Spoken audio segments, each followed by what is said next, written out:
नमस्कार, आप देख रहे हैं सत्य हिंदी। मैं निकिता आपके साथ। एक नजर डालते हैं अब तक की सुर्खियों पर। चुनाव आयोग ने सुप्रीम कोर्ट में हलफनामा दायर कर याचिकाकर्ताओं पर बिहार की विशेष गहन पुनरीक्षण यानी एसआईआर प्रक्रिया को पटरी से उतारने की कोशिश करने और झूठे दावे करने का आरोप लगाया है। आयोग ने कहा कि याचिकाकर्ताओं ने 2011 की जनगणना और अपुष्ट आंकड़ों का गलत इस्तेमाल किया, जिससे अदालत को गुमराह करने की कोशिश की गई। इलेक्शन कमीशन ऑफ इंडिया ने स्पष्ट किया कि मतदाता सूची से नाम हटाने के पीछे वैध कारण थे। 22 लाख मतदाताओं की मृत्यु हो चुकी थी, 36 लाख स्थायी रूप से स्थानांतरित हुए, जबकि 7 लाख किसी दूसरे स्थान पर भी नामांकित पाए गए। आयोग ने यह भी बताया कि 3.66 लाख नाम नोटिस और सुनवाई के बाद हटाए गए। मुसलमानों के नाम हटाने के आरोप को ईसीआई ने सांप्रदायिक दृष्टिकोण बताते हुए खारिज किया और कहा कि उसके पास धर्म आधारित डेटा नहीं है। सुप्रीम कोर्ट ने आयोग पर भरोसा जताते हुए कहा कि वह अंतिम मतदाता सूची को पारदर्शिता के साथ प्रकाशित करेगा और मामले की अगली सुनवाई 4 नवंबर को होगी। अमेरिका के राष्ट्रपति डोनाल्ड ट्रंप ने दावा किया है कि प्रधानमंत्री मोदी ने उन्हें आश्वासन दिया है कि भारत रूस से तेल खरीदना बंद कर देगा। ट्रंप ने इसे रूस को आर्थिक रूप से कमजोर करने की दिशा में बड़ा कदम बताया। हालांकि भारत ने उनके दावे का खंडन किया है। विदेश मंत्रालय ने स्पष्ट किया कि बुधवार को दोनों नेताओं के बीच कोई फोन कॉल नहीं हुई और भारत के ऊर्जा से जुड़े फैसले उपभोक्ता हितों और राष्ट्रीय हितों पर आधारित हैं। राहुल गांधी ने इस मुद्दे पर पीएम मोदी पर हमला करते हुए कहा था कि मोदी ट्रंप से डरते हैं। ट्रंप ने मोदी को अपना दोस्त बताते हुए उनकी तारीफ की और कहा कि यह फैसला यूक्रेन युद्ध को समाप्त करने में मदद करेगा। विशेषज्ञों का कहना है कि भारत की ऊर्जा नीति उसके राष्ट्रीय हितों और वैश्विक हालातों के संतुलन पर आधारित है। भारत ने पाकिस्तान और अफगानिस्तान के बीच चल रहे संघर्ष पर प्रतिक्रिया देते हुए कहा है कि वह स्थिति पर कड़ी नजर रखे हुए है। विदेश मंत्रालय के प्रवक्ता रणधीर जायसवाल ने कहा कि पाकिस्तान आतंकवादी संगठनों को पनाह देता है और आतंकी गतिविधियों को बढ़ावा देता है। उन्होंने कहा कि पाकिस्तान अपनी आंतरिक विफलताओं के लिए हमेशा पड़ोसी देशों को दोष देता रहा है।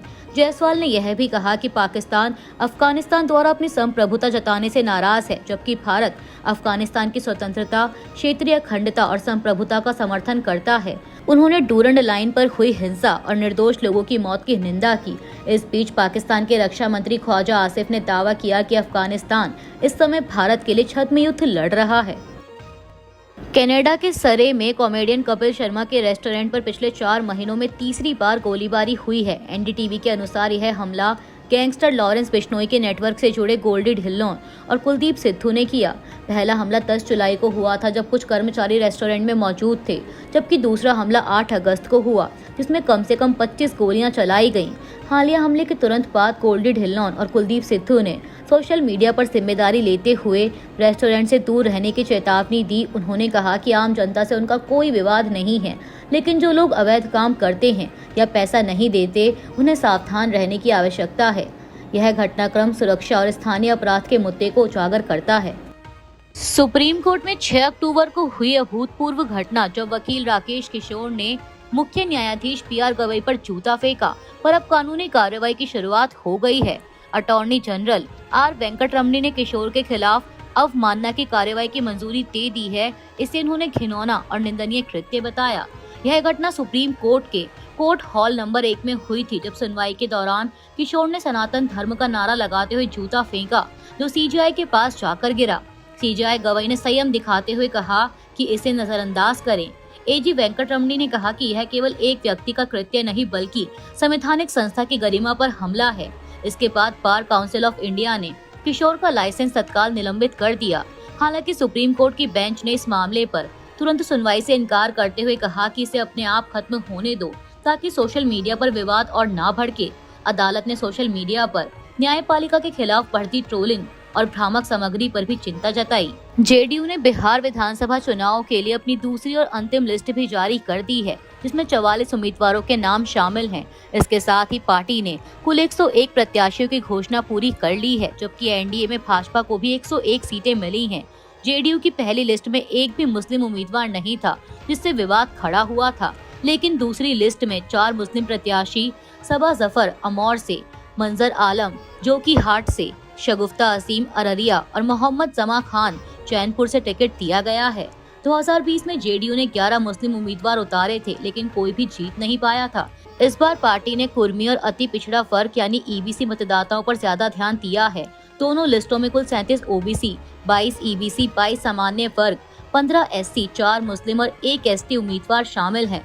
इसके अलावा सीट बंटवारे और सामाजिक संतुलन को लेकर एनडीए के भीतर तनाव भी बरकरार है। बीजेपी ने बिहार विधानसभा चुनाव के लिए अपनी तीसरी लिस्ट जारी करते हुए सभी 101 सीटों के उम्मीदवारों का ऐलान कर दिया है।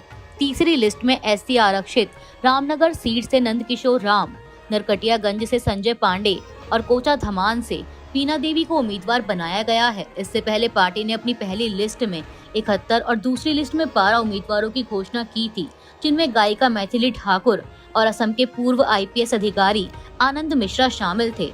मैथिली ठाकुर ने हाल ही में बीजेपी में शामिल होकर राजनीति में कदम रखा है। बिहार विधानसभा चुनाव 2 चरणों में होंगे। पहले चरण में 6 नवंबर और दूसरे में 11 नवंबर को वोटिंग होगी, जबकि मतगणना 14 नवंबर को होगी। इस तरह बीजेपी ने पूरी चुनावी तैयारी कर ली है। कांग्रेस नेता राहुल गांधी को बड़ी राहत मिली है। गुवाहाटी हाईकोर्ट ने उस निचली अदालत के आदेश को रद्द कर दिया है, जिसमें उनके खिलाफ 9 साल पुराने आपराधिक मानहानि मामले में अतिरिक्त गवाहों को शामिल करने की अनुमति दी गई थी।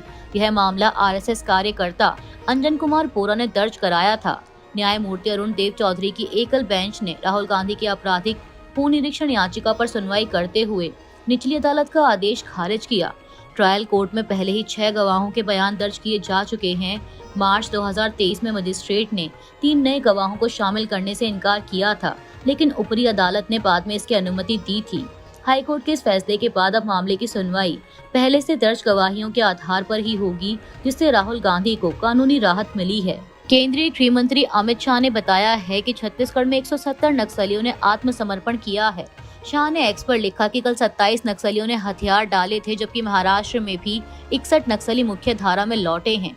उन्होंने कहा कि जो नक्सली आत्मसमर्पण करना चाहते हैं, सरकार उनका स्वागत करती है, लेकिन जो हथियार नहीं डालेंगे उनके खिलाफ सख्त कार्रवाई जारी रहेगी।